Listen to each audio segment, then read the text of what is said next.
It is that time of year where performing a soil test is probably one of the most important things you can do. Testing your soil now will help you determine whether or not you're deficient or even high in certain nutrients, so that you could take advantage of this time to get these things fixed before the growing season really takes off.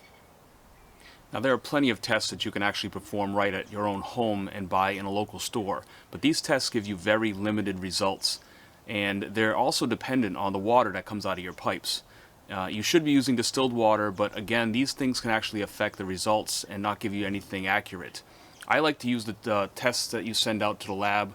On average, they cost around $30. They give you very detailed results. They also make recommendations on how to fix things that might be going wrong with your soil.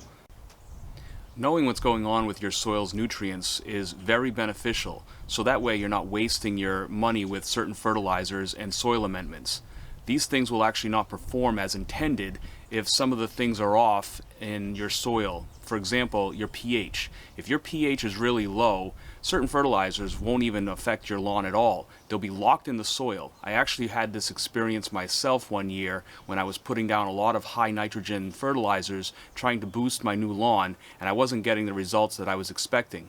I did some tests. I realized my pH was really low.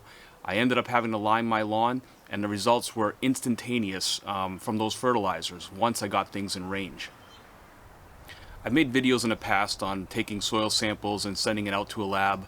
Basically, the most important thing you can do is make sure that when you collect a soil sample, you're doing it from at least 3 to 4 inches deep.